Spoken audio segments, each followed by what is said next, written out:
রাজনীতিতে মুখের কথা আর ভেতরের হিসাব যে কতখানি আলাদা হতে পারে তার সবচেয়ে বড় প্রমাণ আজকের ক্ষমতার অলিন্দে ঘটে যাওয়া পরিবর্তনগুলো। একসময় যাদের নিয়ে তীব্র সমালোচনা ও কটূক্তি করা হয়েছিল, আজ তারাই সরকারের নীতি নির্দেশনায় সবচেয়ে শক্তিশালী স্তম্ভ। তৎকালীন রাজনৈতিক ও নিরাপত্তা বিষয়ক উপদেষ্টা খলিলুর রহমানকে একসময় কঠোর ভাষায় সমালোচনা করে বিদেশি দালাল পর্যন্ত বলা হয়েছিল, কিন্তু আজ তিনি সরকারের সবচেয়ে প্রভাবশালী মন্ত্রীদের একজন। একইভাবে বিডা চেয়ারম্যান আশিকুর রহমান, যাকে কড়া ভাষায় উপহাস করা হয়েছিল, তিনিও আজ বহাল তবিয়তে একই শীর্ষ পদে দায়িত্ব পালন করছেন। তবে খলিল কিংবা আশিকুর রহমানের এই পদায়ন তো স্রেফ শুরু। আসল রাজনীতি আর ক্ষমতার বড় পারমাণবিক বিস্ফোরণ ঘটতে যাচ্ছে দেশের সর্বোচ্চ স্থান অর্থাৎ বঙ্গভবনের শূন্য সিংহাসনকে ঘিরে। এরই মধ্যে আনুষ্ঠানিকভাবে পদত্যাগ করেছেন রাষ্ট্রপতি মোহাম্মদ শাহাবুদ্দিন চুপ্পু। আর তার এই পদত্যাগের সাথে সাথেই সংবিধান অনুযায়ী পরবর্তী 90 দিনের মধ্যে নতুন রাষ্ট্রপতি নির্বাচনের প্রক্রিয়া শুরু হয়ে গেছে। ঠিক এই জায়গায় এসেই তৈরি হয়েছে এক মহা উৎকণ্ঠা, কে হচ্ছেন বাংলাদেশের পরবর্তী মহামান্য রাষ্ট্রপতি। রাজনৈতিক নীতি নির্ধারকদের অভ্যন্তরীণ গ্রুপিংয়ের কারণে শীর্ষ নেতৃত্ব নাকি নিজেদের দলের ভেতর থেকে কাউকে রাষ্ট্রপতি করতে চাচ্ছেন না।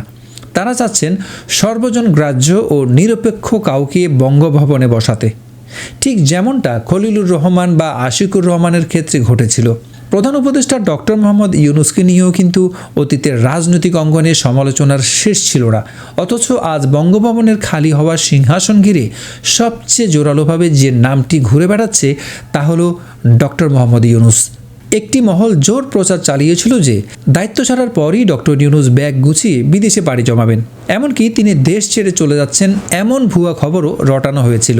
কিন্তু সব অপপ্রচারের জবাব দিয়ে ডক্টর ইউনূস নিজে ঐতিহাসিক ঘোষণা দেন, এই দেশে আমার জন্ম, এই দেশেই হবে আমার মৃত্যু।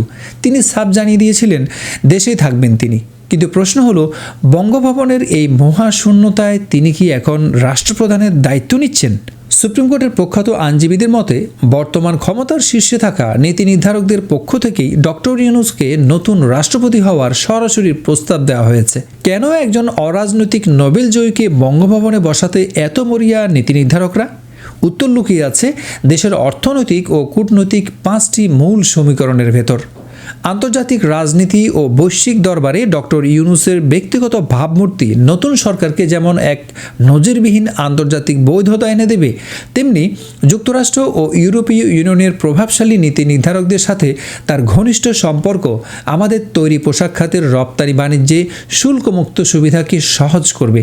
পাশাপাশি বৈশ্বিক অর্থ সংকটের এই সময়ে বিশ্বব্যাংক, IMF বা ADBর মতো আর্থিক প্রতিষ্ঠানগুলো থেকে অতি দ্রুত সহজ শর্তে বৈদেশিক ঋণ পাওয়ার ক্ষেত্রে তার জুড়ি নেই। শুধু তাই নয়, আন্তর্জাতিক পরাশক্তি ও বহুজাতিক কর্পোরেশনগুলো রাষ্ট্রপ্রধান হিসাবে তাকে দেখলে বাংলাদেশে বড় অঙ্কের সরাসরি বৈদেশিক বিনিয়োগে আস্থা পাবে, যা একই সাথে প্রবাসী আয় বৃদ্ধি এবং অতীতে বিদেশে পাচার হওয়া অর্থ ফেরত আনার আইনি প্রক্রিয়াতেও এক বিশাল বড় সুযোগ তৈরি করে দেবে। রাজনীতি ও আন্তর্জাতিক কূটনীতির এই বিশাল দাবার বোর্ডে দেশ যখন আঞ্চলিক ক্ষমতাগুলোর টানাপোড়েনের মধ্য দিয়ে যাচ্ছে, তখন রাষ্ট্রপতি শাহাবুদ্দিনের পদত্যাগের পর বিশ্ব দরবারে নিজেদের অবস্থান শক্ত রাখতে ডক্টর ইউনূসের মতো আন্তর্জাতিক মানের ব্যক্তিত্বকে বঙ্গভবনে রাখাটাই হতে পারে শীর্ষ নেতৃত্বের সবচেয়ে বড় মাস্টার স্ট্রোক চাল। এখন দেখার বিষয়, সব রাজনৈতিক ও কূটনৈতিক হিসেব নিকেশ মিলিয়ে ডক্টর মোহাম্মদ ইউনূস কি সত্যি বাংলাদেশের পরবর্তী মহামান্য রাষ্ট্রপতি হিসেবে শপথ নিচ্ছেন, নাকি দলীয় চাপ এবং শক্তিশালী কর্পোরেট গ্রুপগুলোর প্রভাবে এই সিদ্ধান্ত থেকে সরে আসবে শীর্ষ নেতৃত্ব? দর্শক, বঙ্গভবনের রাষ্ট্রপতির আসনে আপনি কাকে দেখতে চান? লিখে ফেলুন কমেন্ট বক্সে।